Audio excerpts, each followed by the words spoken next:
নমস্কার বন্ধুরা, কেমন আছেন সবাই? আশা করি সবাই ভালো আছেন। আমার চ্যানেলে আপনাদেরকে স্বাগত জানাই। আজকে আমি তৈরি করব কাঁচা আমের ক্যান্ডি আচার। এটা খেতে অনেকটা ক্যান্ডির মতো, তাই এটাকে ক্যান্ডি আচার বলে। আর এটা খেতে খুবই টেস্টি, বাচ্চা থেকে সবাই এটা খুবই পছন্দ করে। আর আম ফুরিয়ে যাওয়ার আগে এটা তো খেতেই হবে। চলেন আমি এটা কী করে তৈরি করেছি সেটা দেখিয়ে দেই। আমগুলো এরকম সাইজ করে কেটে নিয়েছি।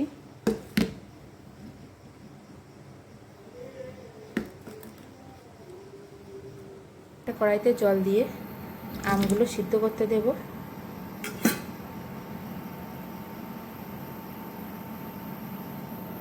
একটা ঢাকনার সাহায্যে ঢেকে দেব।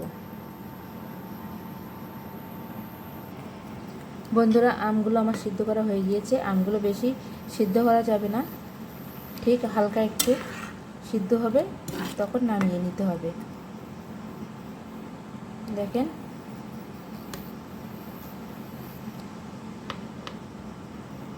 এই আমগুলো আমার মোটামুটি সিদ্ধ হয়ে গিয়েছে। ক্যান্ডি তৈরি করার জন্য পারফেক্টলি হবে। এবার আমের ভিতরে দিয়ে দেবো চিনি। আমের থেকে জলটা ঝরিয়ে নিয়েছি, তারপরে চিনিটা দিয়ে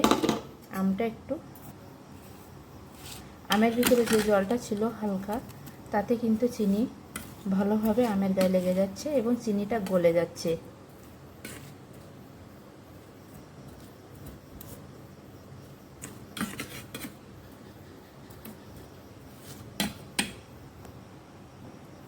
আমের সাথে চিনিটা কিন্তু ভালোভাবে প্রায় মিশে গিয়েছে, দেখেন, আর জল বেরোচ্ছে। এভাবে আমি ফ্রিজে নরমালে সারা রাত রেখে দেব। সারা রাত ফ্রিজে রাখার পরে আমগুলো আমি সকালবেলা বের করছি। আমগুলো কিন্তু চিনির রসে ভালো করে ভিজে শক্ত হয়ে গিয়েছে। এবার এইগুলো আমি রোদে দিয়ে দেবো।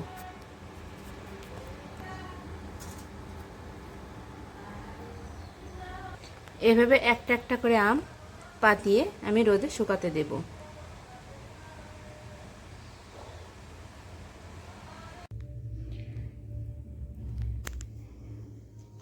আমগুলো 2 দিন রোদ দিয়েছি।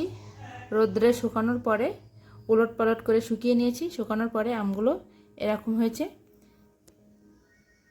তৈরি হয়ে গেল আমার ক্যান্ডি আচার কাঁচা আমে। এবার আমি উপর থেকে একটু ঝালের গুঁড়া আর একটু বিট লবণ ছড়িয়ে দেব।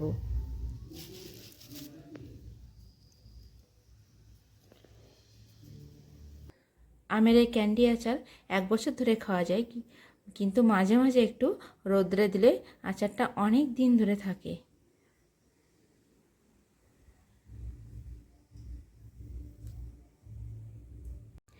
এই আচারটা অনেকে যদি শুধু মিষ্টি খেতে চায়, তাহলে একটু সুগার পাউডার দিলেই হয়ে যায়। বানানোর শেষে একটু সুগার পাউডার মিশিয়ে দিলে আচারটাও কিন্তু খেতেও অনেক সুন্দর লাগে। আমি এখানে ঝাল আর বিট লবণটা দিয়েছি আমার পছন্দ মতো। আর যারা মিষ্টি পছন্দ করে তারা শুধু সুগার পাউডার দিয়ে মিশিয়ে নিলেই হয়ে যাবে।